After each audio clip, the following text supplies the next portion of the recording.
Dejan Trajković iz Korenovca, jedan je od retkih stočara koji se bavi ovim poslom. Već 14 godina, uspešno. Ali i pored toga ima mnogo problema, jer stočarstvo je takvo da danas o njemu ne brine niko.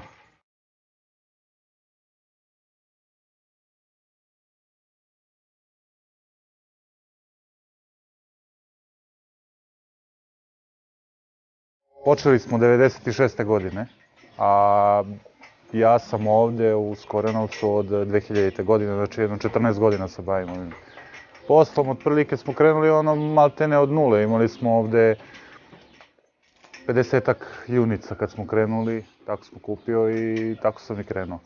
Danas ima oko 500 grla goveda, to je 200 krava u proizvodnji, proizvodimo oko 4 tone, sad već ima i malo nešto preko 4 tone dnevno mleka za isporuku i to je nekih 1.300.000 litara godišnje je proizvodnja. Krenuli smo od samog starta kako je sa prvih par litara mleka i evo dogura smo do ovde. Bilo je to davno, 14 godina ima kako smo prošli, kako smo ovde krenuli. Ovo što vidite ovde su otprilike svinjarski objekti pa smo mi malo adaptirali, to jest adaptirali sam tako sam mogao u to vreme, nisam mogao da rušim da pravim novo i ovo su oni tipski vojvođanski objekti za svinje, ali mi smo ih za sad preradili ovako je u govedarske objekte.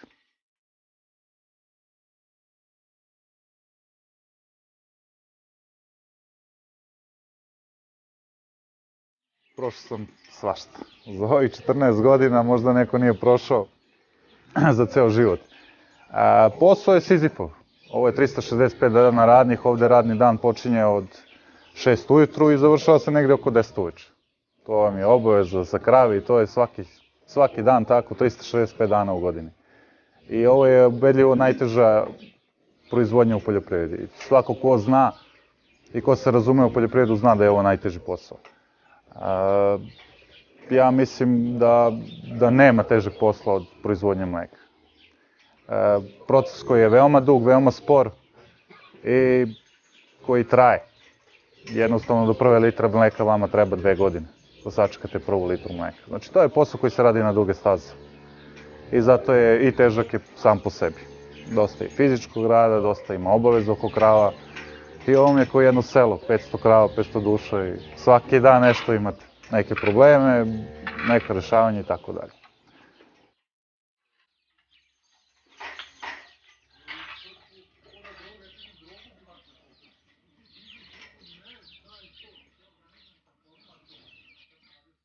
Zato je i ovakva situacija u državi, zato što mi nemamo vremena bukvalno ni za šta i onda se stočarstvo najviše manipuliše, jer svi vrlo dobro znaju da smo mi veoma zauzeti, veoma okupljeni svojim poslom, svaki stočar radi svaki dan, nema odmor, nema pauzu, nema godišnji odmor, nema Nova godina, nema ništa.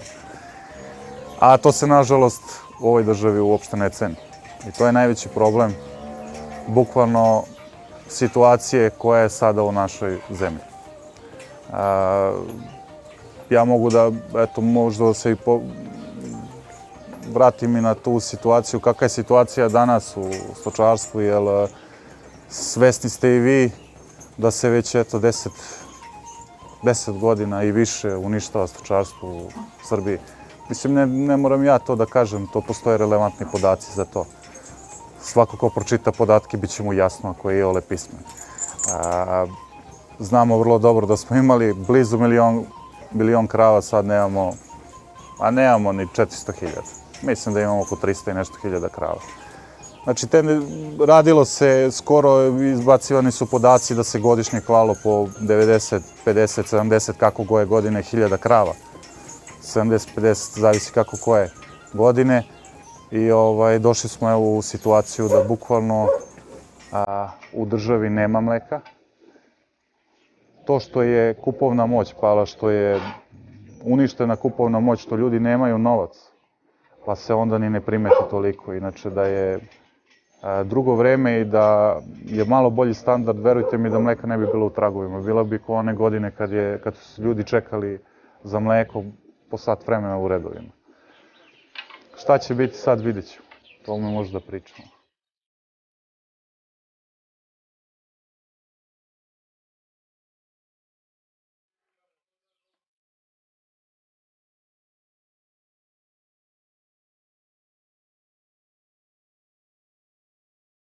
Godinama i svaki predizborni skup, pred svake izbore, stočarstvo je u ustima svih političara. Ja kažem da ja bi lično zabranio da spominju više poljoprivredu, uopšte da je uzimaju u usta. Znači, te šarene laži, toga sam se ja lično naslušao svih ovih 14 godina. 9 godina pokušavamo preko udruženja da uradimo nešto. Centralna asocijacija proizvođača mleka Vojvodine radi na tome intenzivno 8 godina i verujte mi, dobro pitanje je zašto je to tako. Očigledno da ili nekom nije uopšte u interesu da razvija stočarstvo, neko je uradio da se namerno uništi stočarstvo, ili neko toliko pameti nema da je to strašno. Znate kako, ja sam obišao dosta zemalja po svetu i razgovarao sam sa mnogim proizvođačima preko i svaka država ima predstavnike, bukvalno iz proizvodnje predstavnika u vladi koji su blizu vlade, blizu ministra. I oni su savjetnici, takođe proizvođači u mnogim državama odlučuju ko će da im bude ministar. I tu ima napretka.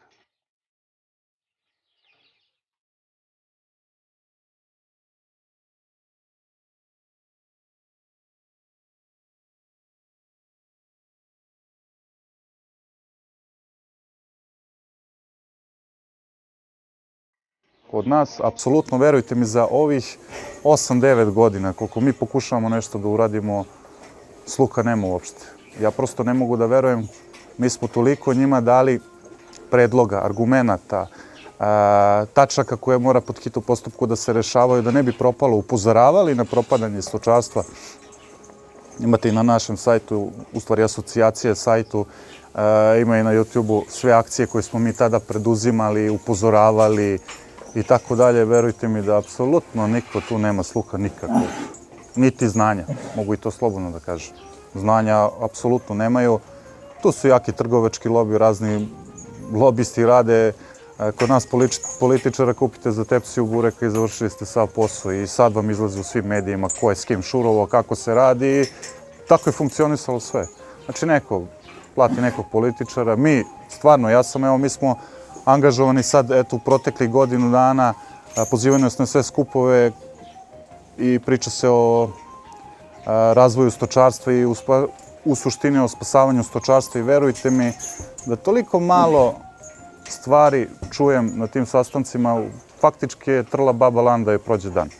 Tu su sazvani svi predstavnici prerađivača, sazivani su predstavnici veterinarskih službi, pa profesori i tako dalje. I ti na tim skupovima, verujte mi da se apsolutno ništa pametno ni ne kaže. Uglavnom se pričaju prerađivači o svojim problemima, veterinari o svojim, a u stvari opet mi se ništa ni tu neku ruku i ne pitamo. Mi iznesemo naš stav i to veoma direktan i konkretan, ali nema tu nekog rešavanja, niti neko ima jole pameti, niti vidim ja da ima sluha da se bilo šta reši.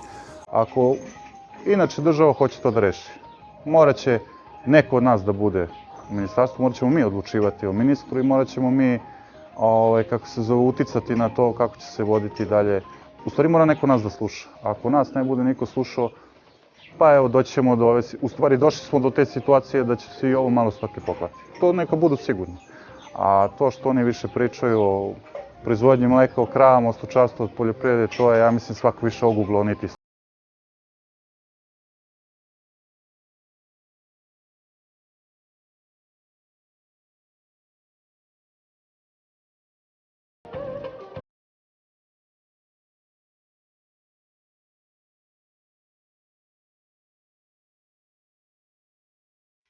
Ovde ne postoji nikakav partnerski odnos. Ovde nema odnosa. Retko ko, ja ne znam za retko koju mlekaru mogu da kažem da je korektna i da radi. Ali pazite, ono što je osnovni problem u državi jeste cena mleka. Možemo mi da filozofiramo i da pričamo bilo kakve bajke i priče. Zašto je propalo stočarstvo? Ali slušamo i sad opet u medijima kako se hvale kako treba da se pomogne proizvođačima tako što će da im se daju krediti. To nije pomoć. Prvo, da bi proizvođač vratio kredit mora da bude profitabilan. I opet se vraćamo nazad na neku cenu i na profitabilnost proizvodnje mleka. Niko više nije lud da drži kravu, da se toliko bavi nekim poslom, a da radi na nuli ili da radi u gubitku. Svi mi radimo za neki novac ili za profit.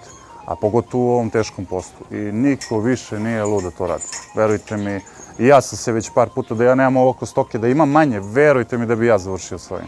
Ali mi je žao, toliko godina utrošeno, rada, svega, meni ovo niko ništa nije poklonio. Ja sam ovo isključivo zaradio, nemam nikakve veze od politike, nikad nisam dobio, nikad sa kim nisam bio, apsolutno u nikakvoj kombinaciji da se ja neke ovde dobio pare. Znači, apsolutno 1 dinar.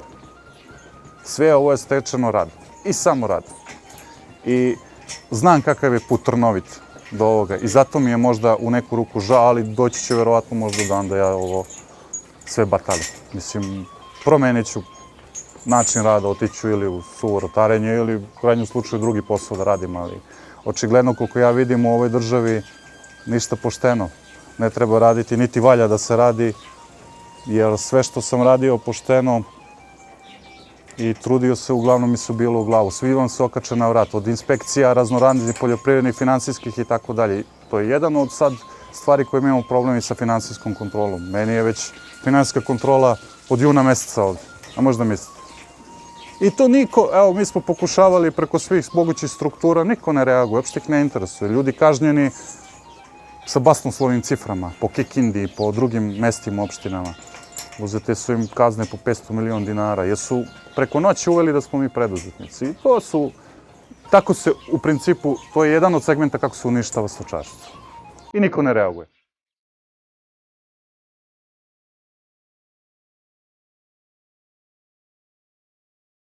Jako nas malo, bukvalno na prste da se nabrojimo. Nekada je selo imala svaka kuća ili druga kuća po neku kravu, sad to ne možete da nađete nikako. Znači, to mogu samo u muzej da gledaju krave. Jako nas je malo ostalo.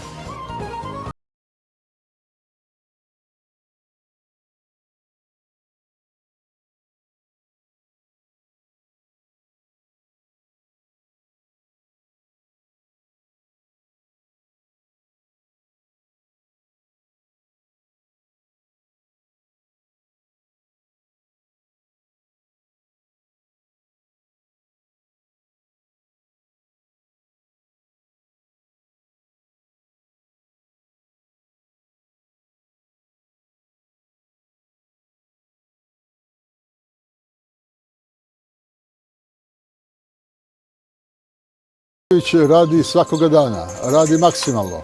Međutim, rezultati tog rada nisu efektni zbog toga što država ne misli o poljoprivrednim proizvođačima, o stočarima.